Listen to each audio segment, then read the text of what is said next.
ये न तो घर और बाहर के काम करने दे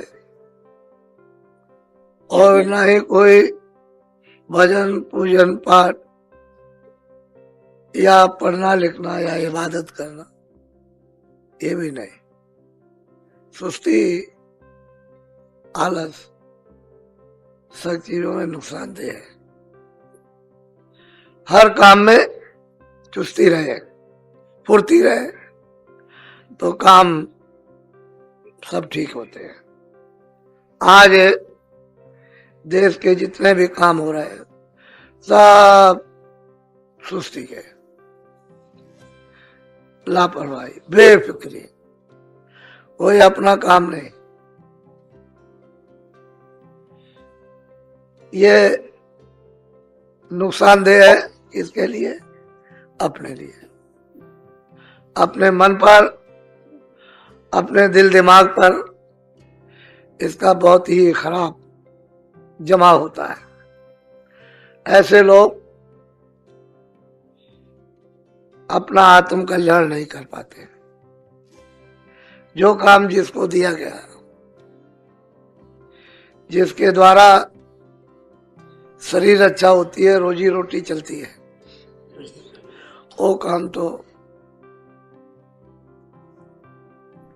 चुस्ती और फुर्ती के साथ करना चाहिए, नहीं उसका असर अक्स खराब पड़ेगा और वो आपके परिवार के लिए बहुत हानिकारक नुकसानदेह होगा। इसी वजह से रास्ता इंसानों का, आदमियों का खराब हो गया। सब काम पहले अपने समझ करके होते थे। ये नमक रोटी हलाल करके खाते थे, हराम से नहीं। अब लोग चाहते हैं मुफ्त में, ऐसे ही मिल जाए और बस। उसका असर अच्छा नहीं, खास करके भजनानंदियों के लिए तो और भी ज्यादा, यानी नुकसानदेह समझाया जाता है कि जो कुछ भी सेवन करो भजन करके, तो उसकी जो खराबी है वो भजन से दूर होगी। उसका खराब अंश निकल जाएगा तो वो मन पर, बुद्धि पर, इंद्रियों पर खराब बुरा असर नहीं करेगा, चंचलता नहीं लाएगा कि दिल दिमाग में बुरा असर फितूर पैदा हो गया, और ऐसे ही तो खराब असर हो जाएगा।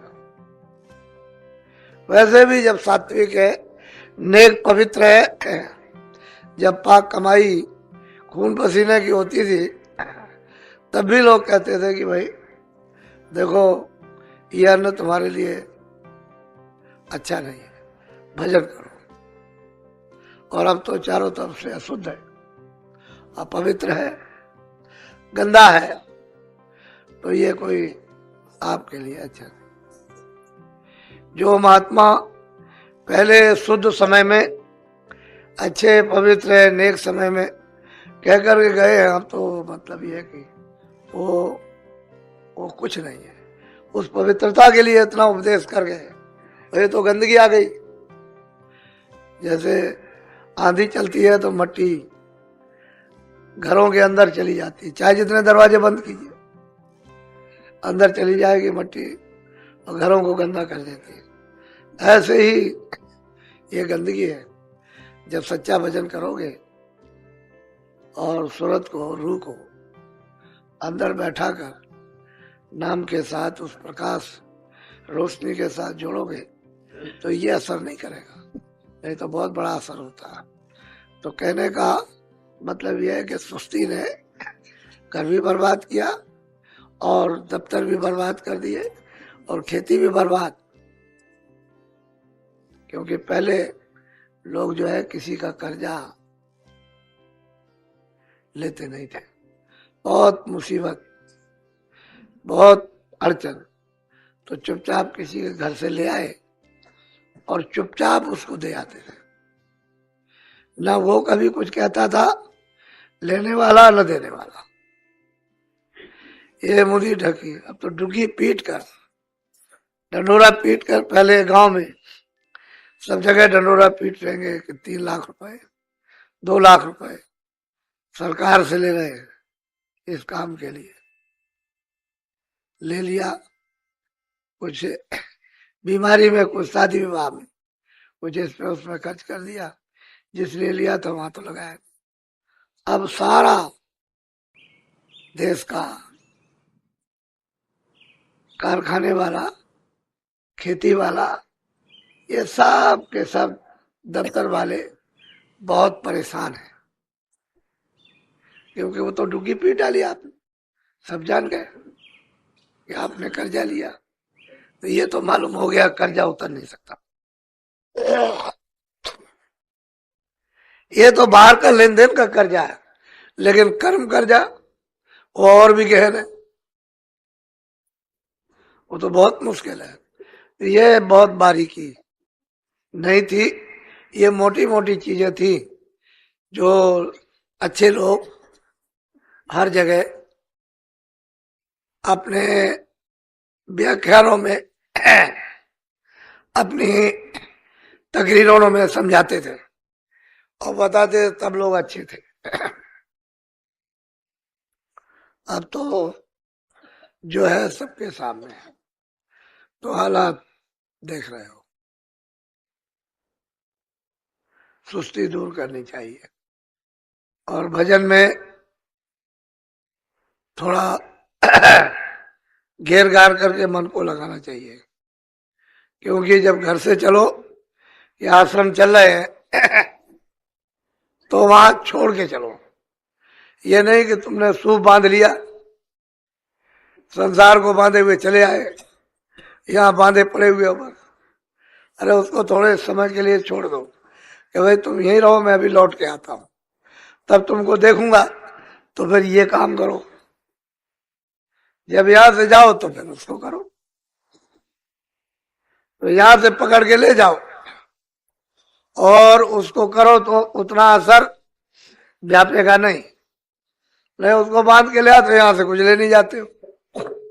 कितना भी समझाया सुझाया जाए, बताया जाए, तो कुछ नहीं, वो वही बसा पड़ा हुआ है, जैसे आए वैसे चले जाए। ऐसा नहीं, बुद्धि जब विवेक होता है तो काम करती है, अज्ञान में काम नहीं।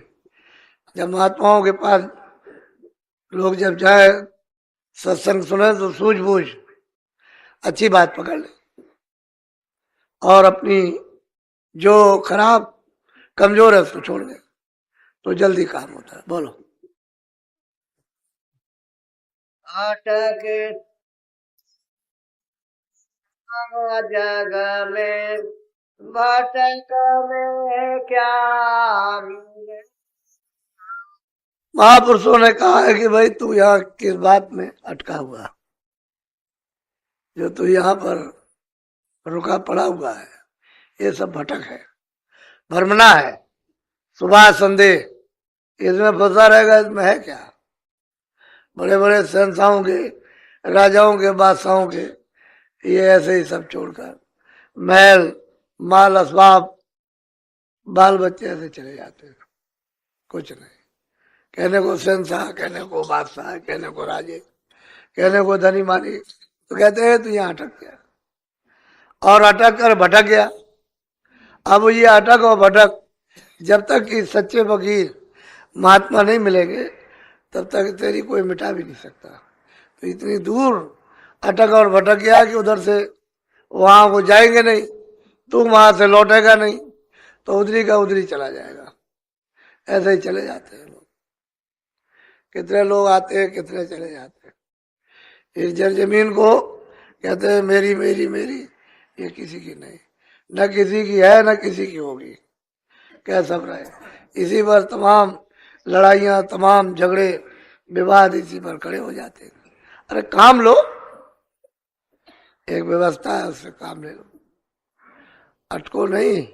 और जब अटकोगे नहीं तो फिर भटकोगे भी नहीं, तो कोई आधार तो मिलता नहीं है, तो फिर अटक गए, फिर उसके बाद तुरंत भटक गए, फिर मिला कुछ नहीं।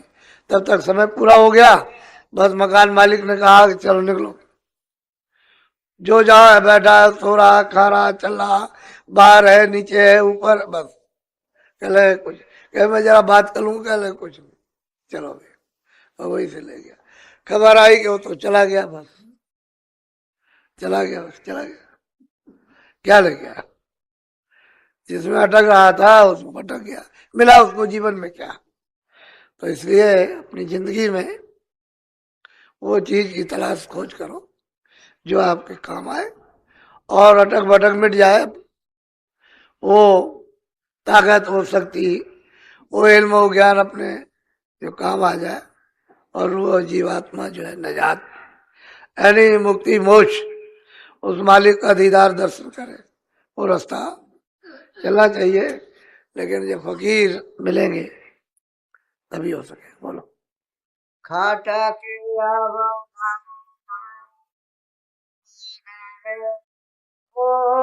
सत्संग में जा, उस अगर वास्तव में तू कुछ पाना चाहता है तो खटक रहे, कह रहे यहाँ तो कुछ नहीं है, चलो चले कहीं, किसी के पास कुछ मिलेगा वहां लेंगे, तो सत्संग में जाओ, वहां खोजो जाकर, वहां मिलेगा। जहां सच्चा सत्संग होगा, जहां कमाई होगी, जहां पर सुरतों को धन मिलेगा, रूहों को खुदाई खजाना मिलेगा, वहां तो सब कुछ, और नहीं तो कुछ नहीं। तो कहते हैं तू खटक, अरे कुछ नहीं है, क्यों इसमें अटके बटके हो, चलो सत्संग में चले, वहां से समझ ले और अपनी मजबूती करें। तो जाओ सत्संग में, पहुंच करके वहां जाकर कुछ ले। हाँ बोलो। होटल पारे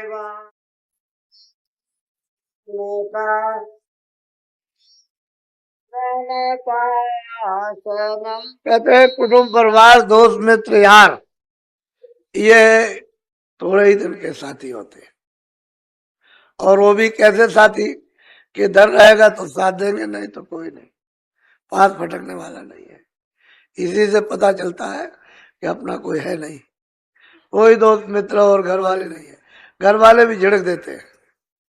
यहाँ कितने लोग आते हैं, बुढ़े निकाल दिए जाते हैं घर से, क्या लगे लड़कों ने निकाल दिया। कभी कभी लड़के आते हैं, कहते हैं हमको घर वालों ने निकाल दिया, कभी कोई कभी कोई कभी कोई। तो असल में कोई किसी का क्यों निकाल दिया, कह लगा हमारे पास धन नहीं। तो ये कुछ ही समय के कुछ ही वक्त के साथी मालूम होते हैं, और कब थोड़े से धन रहेगा तो, धन नहीं रहेगा तो कोई साथ नहीं, सब मुंह फेर के अलग हो जाते हैं। तो इसमें तुम लगे पड़े हुए हो कि मेरे मेरे मेरे मेरे, कुछ नहीं, कुछ नहीं। तुम्हारी जो रोज की बीवी है वो भी साथ छोड़ जाती है, कहती है कुछ नहीं, ये हमारा खामिद किसी काम का नहीं है, वो भी छोड़ देता। बाल बच्चे भी साथ छोड़ देते। तो अब ये सत्संग में पता चलेगा कि अगर तुम भजन करते होते तो ये तुम्हारी दशा क्यों होती, तुम इसमें फंसते क्यों। काम करते, बाल बच्चों की खिदमत सेवा कर देते, उसके बाद भजन करते। भाई उन लोगों ने जो घर गृहस्थी में रहे, उन्होंने घर ही में रहकर बच्चों की सेवा भी कर दी, भजन किया और पार निकल गए, ये समझकर कि मेरा ये कर्तव्य, ये दायित्व, जिम्मेदारी, उसको निभा दी, अपना भजन किया। आखिर में बाल बच्चों को सबको छोड़ दिया कि अपना बड़े हो गए, खाओ कमाओ, बस भजन में लग गए। वो पार हो जाते, जो ये समझते नहीं मेरे मेरे, तुम्हारे को नहीं है, ये धोखा है। मेहमान भी तुम ये नहीं कहते हो मेरा मेहमान आया, सेवा कर दी, वो 2 दिन 4 दिन चला गया, उसमें तो अपना मन लगाते नहीं हो, उसमें तो यही भाव जाहिर करते हो कि भाई ये तो मेहमान है, तो मेहमान है, रहेगा एक दिन एक रात चला जाएगा। ऐसे ही क्यों नहीं जाहिर करते हो अपनी इच्छा को कि ये 10 दिन के, 10 महीने के, 10 बरस के, 20 बरस के, 50 बरस, आखिर ये चले जाएंगे, बीच में मिले बीच ही में जाएंगे। तुम्हारे साथ तो कोई आया नहीं, कोई भी नहीं, न तुम किसी के साथ आए, अकेले तुम आए, अकेले वो भी आएंगे और अकेले चले जाएंगे। तुमको न साथ लेकर जाएंगे न साथ लेकर आए, और फिर भी अटक गए भटक गए, उसको कहने लगे नहीं मेरे मेरे। अरे भाई, चार साथी इसलिए बना दिए जाते हैं एक दूसरे के काम आएंगे, तो दोस्त इसीलिए होते हैं एक दूसरे के काम। तो ये भी तो दोस्त है, ये बाल बच्चे मित्र है, एक दूसरे के काम आते हैं। बाद में अपना अपना समय स्टेशन आया, बस छोड़ दिया।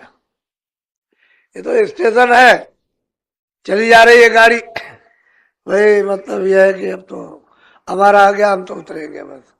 बस शरीर से जिससे निकाल के अलग कर दिया, दूसरे का 10 दिन बाद आ गया, उसको निकाल दिया।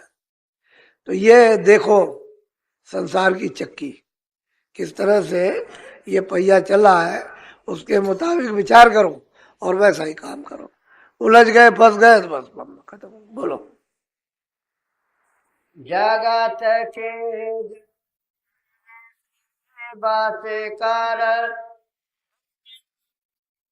जगत की काय।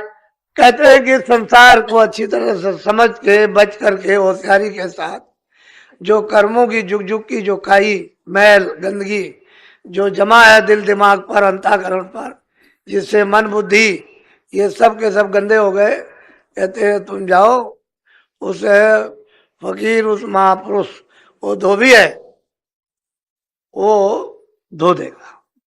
इस काई को कोई धोएगा और इसको कोई धो नहीं सकता। आप कहोगे गंदा कपड़ा तो धोबी धोएगा, रोज ही आप घर में धोते हो, लेकिन वैसी सफाई नहीं होती जो धोबी करता। कहते हैं इस गंदगी को वो महापुरुष फकीर धोएंगे जो जगे हुए। जो सो रहा है वो क्या धोएगा? जिस पर गंदगी जमा है वो दूसरों की गंदगी क्या धोएगा? तो और लाद और देगा। कहते हैं जो साफ जो धोना जानते हैं रूह इस जीवात्मा को, वही साफ करेंगे और कोई नहीं। कहते हैं मान ले कहना इस जीवन में इस मनुष्य शरीर में जिसमें आपकी बार नहीं तो ये भी वक्त निकला गया, फिर तू इसको धुला नहीं सकता। बोलो। हाल हाल बात कर गुरु काल मन कहते हैं कि काल के कर्म जाल से बच करके कहते हैं जाओ वो गुरु के नूरानी और वो प्रकाशमान चरणों को पकड़ लो, क्योंकि वही मिलेंगे, दूसरी जगह तो कहीं मिल नहीं सकते। तो हम सत्संग की खोज तलाश तो करते नहीं कि भाई किस फकीर किस महात्मा के पास में जाएं जहाँ ये दौलत है, जिससे इसकी मेहरबानी दया से कुछ मिल जाए, धुलाई सफाई हो जाए। तो कहते हैं मान लो, नहीं वक्त जा रहा है, नहीं मानोगे तो बहुत मुश्किल। कहते हैं पकड़ लो तुम चरण तो काम बन जाएगा। फिर कील की ओट में आ जाओगे तो चाहे इतनी संसार की चक्की चलती रहे, वो दाना बच जाता है जो चक्की में कील की ओट लेते। इस संसार में लोग पिस रहे, लेकिन जो महापुरुषों के जो बिल्कुल ओट में हो जाएंगे बच जाएंगे। वो एक कील है, उसके साथ पिस नहीं सकते, तो खुद भी बची हुई है और दूसरों को भी बचा लेगी। बोलो। चरण गाहे कर के से भाई। कहते हैं गुरु के जब चरण पकड़ो, चरण कमलों को पकड़ लिया, कदमों को, ये संसार पर भूलता है। धीरे धीरे धीरे धीरे धीरे धीरे सब मोहब्बतें सबके प्यार धीरे धीरे धीरे धीरे खत्म होने लगता है।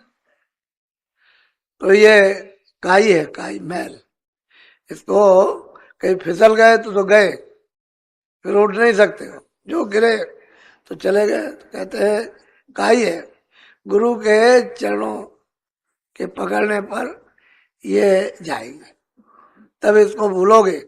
बदोशी तो तब इधर से आएगी, नहीं तो अभी पूरा इसमें होश है, लगे पड़े हुए हो। तो ये दुर्गंध है, इसमें फंसे हो, अपनी भावनाओं को इसमें फंसा लिया तो कैसे निकलोगे। बार बार चिताया जगाया, होशियार किया जाता है, कहा जाता है कुछ कर लो, 2 मिनट 4 मिनट 10 मिनट कुछ सुमरन कर लो, कुछ ध्यान करो, कुछ भजन करो, थोड़ा सा दरवाजे पर घूम घाम के बैठो, मन को रोको, कुछ नहीं आलस पड़े हुए। तो आलसी जोगी पृथ्वी का भार। बोलो। सत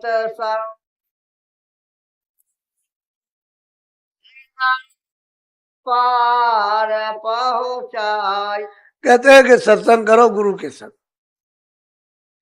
जब आप सत्संग गुरु के संग लगकर करोगे तो कहते हैं पार, तब जाओगे, बगैर सत्संग के नहीं। आप ये सोचोगे नहीं एक ही दिन भोजन कर लेंगे, अब नहीं जरूरत है, तो शरीर को तो जरूरत पड़ेगी सुबह शाम। इसी तरह से ये आत्म खुराक है, यानी रूहानी खुराक है, भोजन है ये तो रोज मिलना चाहिए। नहीं तो मतलब है दूसरे तीसरे दिन, नहीं तो 15 दिन, 1 महीने में, फिर 2 महीने में तुम उसकी खबर सालों साल नहीं लेते हो, जाते ही नहीं हो, तो मैल तो चढ़ता ही जाता है।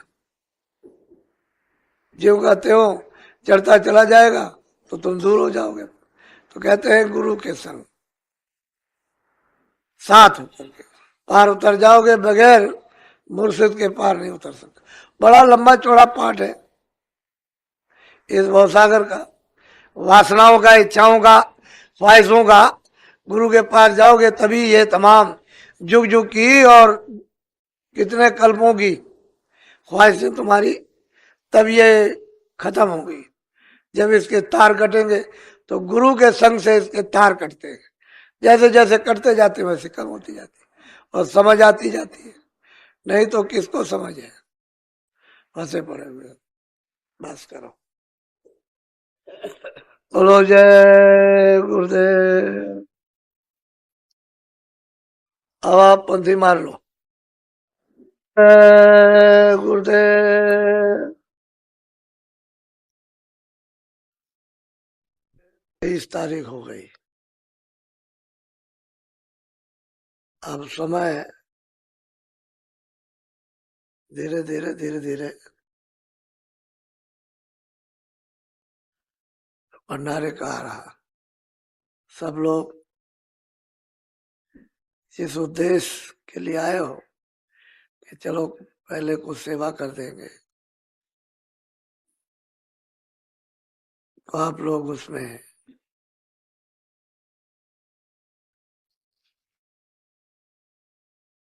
ये तन लगाकर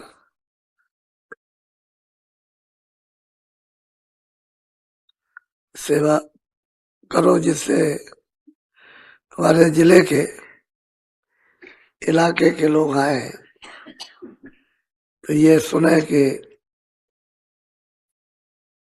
हमारे लिए सेवा की गई, तो उनको आराम मिलेगा। अब ये जो रोजमर्रा के छोटे मोटे काम है, बिजली का, पाइप का, ये टेंट राउटियां ये लगाने का, ये समय पर ही ये चलता है। तो समय आ रहा, शुरुआत उसकी हो गई अच्छी तरह से लग करके। अब थोड़ा सा श्रमदान होगा। टंकी के, ये जो टंकी जहां से पानी आता है उसके ठीक पीछे ही पास ही में वहां रावटी डेरे लगेंगे, तो थोड़ी सी उसकी सफाई हो जाए। जैसे कल आप उसी तरफ गए थे अस्पताल की तरफ, तो वैसे ही इसको साफ हो जाए। तो डेरे रावटी लगने लगे तो थोड़ा सा श्रमदान